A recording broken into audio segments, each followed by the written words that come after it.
And they are used to dictators. They had Franco for so many, many years. Right.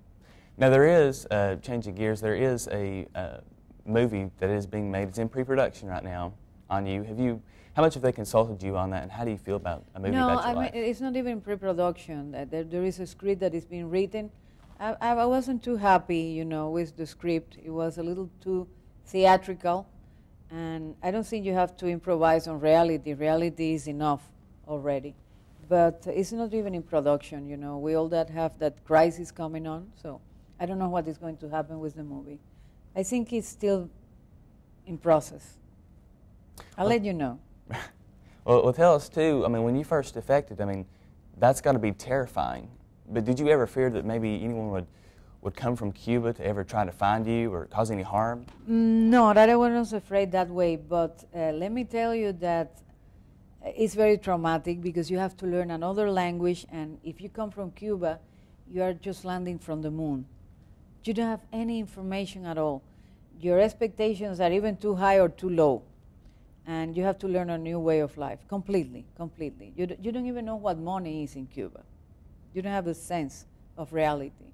You live in a schizophrenic world in Cuba.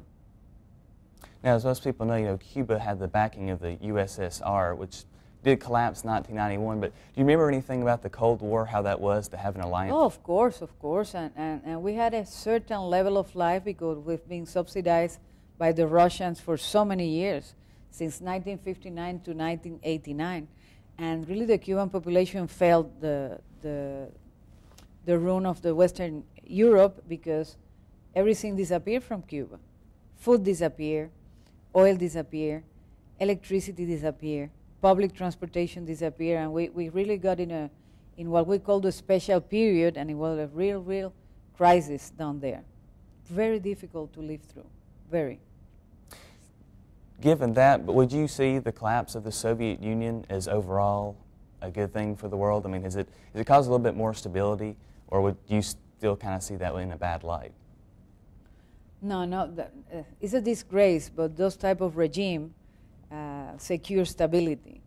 That's why you find that the United States has been supporting some very bad and main dictators for so many years in so many regions of the world. Disgracefully, that's politics. Now, when you defected, would you ever have dreamt that you would have been as successful as you are today, or that you would have been as free as you are? I don't consider myself successful. I'm a very busy person. I have to work 2 or 3 jobs. This is my third one, you know, come and give you a lecture. I regularly work at a lab down in Miami, so I haven't hit any big, you know, lottery or anything like that. But I feel free, and that's what's important, and it's my choice to live the way I live. I'm not looking for anything else. Well, tell us about all the lectures you give. I did notice that you've given them at many colleges, large colleges, very prestigious colleges. I mean, do you enjoy that, going around the country and speaking to students? I'm very shy, believe it or not, but I found finally a way to enjoy it, and it's what you give back to me. And also the feeling that I'm absorbing like a sponge, that you're listening to what I have to say because somehow you are showing solidarity for my country. And that for me is very important. Very, very important. It fulfills me. Do you feel that there's a lot of people that sympathize with you in Cuba? I mean, I don't know, because in Cuba you don't know what's going on in the outside. You don't have a free press. You have a very controlled few radio stations and a couple of TV channels. I think they have a third one lately, but everything is official, is politics, is the same. You know, Fidel Castro's been on TV for 52 years now.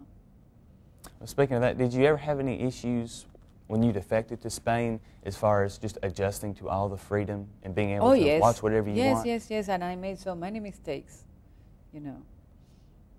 What kind of mistakes did you make? You know, sometimes people abuse your ignorance. Right. But in freedom, your ignorance is your responsibility, not the responsibility of the abuser. So in 17 years, I made a lot of mistakes, but I also learned a lot. And I'm happy. I'm really happy. I don't have any bitterness. Well, have you ever gone back to Cuba since you've Not left? me, but my daughter is being back a few times, maybe 3 times. in the last years to visit my mother that is all by herself there. Does she have any difficulties going from another country into Cuba? No. Actually, she has a permission to reside in a foreign country, like so many young Cuba that have left lately. Do you think you would have any issues? Would they let you back in if you ever tried to visit? I will never try. Never. Well, in Spain, were there, you're Cuban, were there more, did you have more interaction with Cubans there or here in Miami with the population of Cubans that exists there? Well, you know, anywhere you go, you find your little nest. But in Miami, everybody's there. You get into, I don't know, name it, a store or an office, and you're going to find somebody you knew when you were 12 years old, which is a little bit magic also. It's good. Well, you've traveled the country, like I said, you know, with doing tours and speaking with other students. Are you pretty satisfied with living in Florida? I mean, is that, you know, the place you would call home? I think so, yes. I think so because I have the good and the bad. But again, I can make the choice. Is there any other place you would, in the United States or abroad, you would like to live? I get in love everywhere I go. Everywhere. I always say I could live here. But I'm back in Florida. That's where my jobs are. What's it like to be in a global society now? Seeing Cuba, it was so closed, but what's it like to come into a world now? And even in this world with just the internet and television, everything being so connected, what is that like for someone like you? It is overwhelming, and as I work in the media also, it gets more of you to find really what's the right information because it's too much. It's too much. You have to be very selective, and you have to study much more what do you get and where did you get it in order to inform people. It's becoming a heavy job, but at the same time it's also amazing the way that news are right there just 2 seconds after things happen. It's a new world. Well, how have technologies such as the internet and television changed Cuba with them becoming more available? As a matter of fact, Cubans don't have internet access. They don't. For example, medical students have something called intranet, which means that you can consult in your computer something that is only running inside the country. You cannot go and Google or get in a web page. It's very controlled, very, very controlled. Do you feel that countries such as China that are still ran by a dictatorship and a communist regime, are they just ticking time bombs? Are they all going to fall into a democratic form of government? China had changed in a sense that people now can have their own businesses. You know, economically it had changed a lot, which means and give us a lesson that politics not necessarily go after economy, right? But in Cuba is a totally different experience. Cuba is only 11 million people. There is nothing comparable to China. I don't know how they manage in China to keep such control. I don't know. I found that amazing. Do you feel it's getting harder for regimes like that to control people with, you know, like I said, the internet? Of course. Well, tell us about your book, too. Was it hard to try to relive those memories, to put those on paper? I always wrote, always. Anytime I got home every day in my life, I used to sit and write. And, you know, it's like you have a little dwarf inside you that makes you write all the time.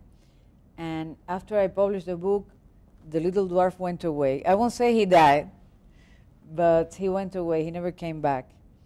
I never liked to show what I've written to anybody. So in this sense, it was some type of exhibitionism I was not prepared to endure.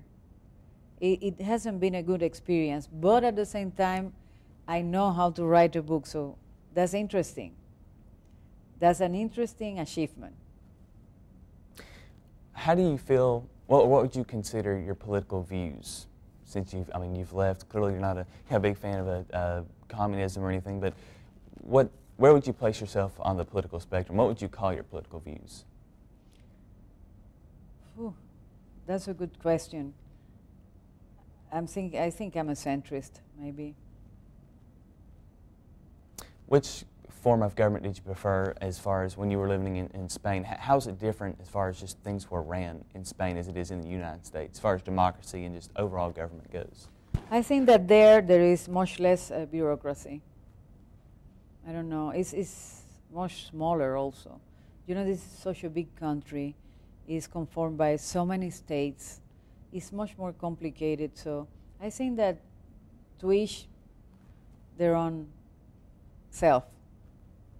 Do you have any big plans in the future? Are you just going to keep touring and giving speeches and talking with students? I am a pitiful lack of plan person. I should think about that and make some. Anything as far as the movie going? I mean, have they even consulted you on that? Yes, of course. Of course. Okay.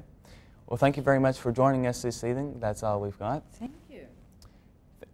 We'll be back in just a moment to wrap up this edition of Direction Northeast.